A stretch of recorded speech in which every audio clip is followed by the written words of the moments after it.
Chapter number 14, question number 17, sine 7x minus sine x is equals to sine 3x.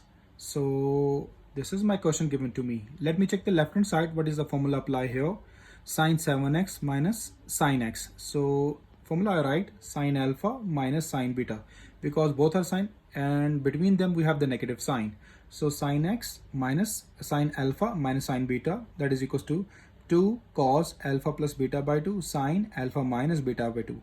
Whenever you have the two signs between them the negative, so the cos first and sine after that. So we apply the formula on the left hand side. Now I'm going to apply here the first step, 2 cos alpha plus beta by 2 sine alpha minus beta by 2 means 7x plus x by 2 sine 7x minus x by 2 equals to sine 3x remains same.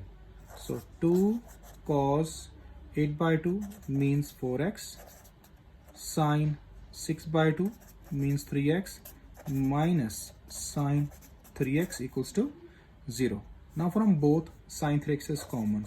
So I take the sine 3x common, 2 cos 4x minus 1 left behind. So now sine 3x equals to 0 as well as 2 cos 4x minus 1 equals to 0. Here we apply 3x equals to sine inverse 0 as we saw in the previous questions, question number 15 as well as question number 16. Now here we use sine inverse in question number 17 as well.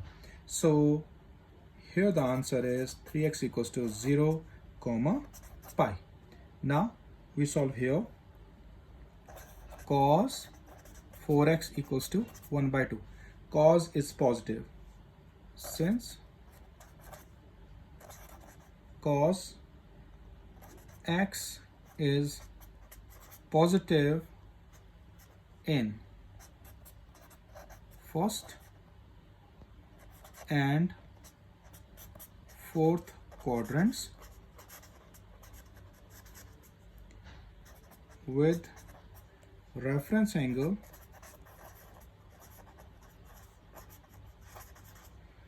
when you find the cos inverse 1 by 2, it gives you pi by 3. Okay dear, so now made the quadrants for first and for fourth.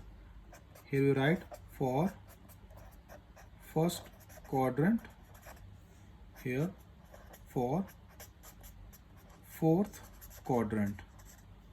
With the two parts of the page, that is 4x.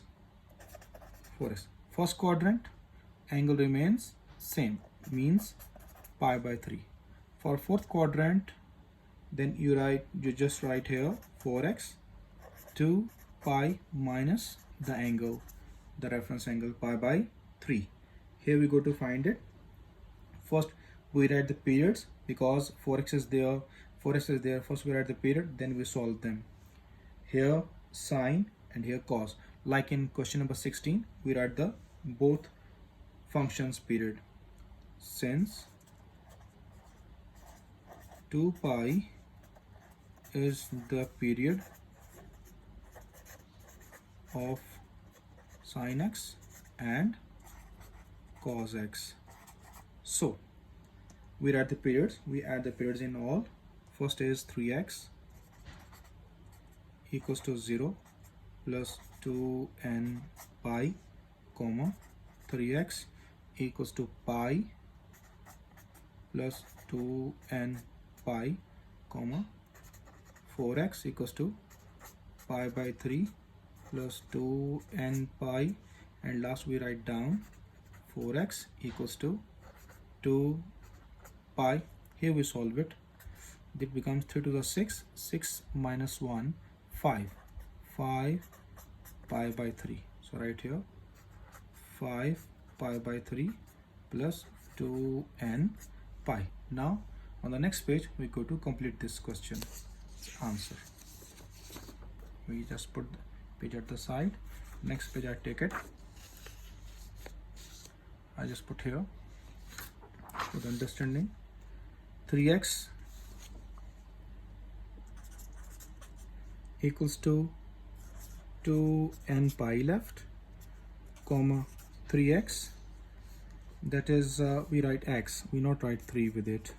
X equals to 1 by 3 pi plus 2n pi, pi plus 2n pi, close it. Then here, comma, x equals to 1 by 4 pi by 3 plus 2n pi. Then again, x equals to 1 by 4 5 pi by 3, 5 pi by 3 plus 2n pi. Now we proceeded. It left behind x equals to 2n pi by 3. This is the first answer. Okay dear. Next, multiply inside, 1 by 3 multiply inside, x equals to pi by 3 plus 2n pi by 3. Then x equals to multiply inside, pi by 12 plus 2 to the 4, n pi by 2. Last, x equals to 5 pi by 12 plus 2 to the 4, you cancel this 2, it becomes n pi by 2. Now we just compile this all in the solution set. Therefore, solution set equals to, we start the curly braces, 2n pi by 3, close it, then union, then pi by 3 plus 2n pi by 3, then union, then again pi by 12 plus n pi by 2. Here union, what is the last one? 5 pi by 12 plus n pi by 2. Then close it. This is the end of your question number 17.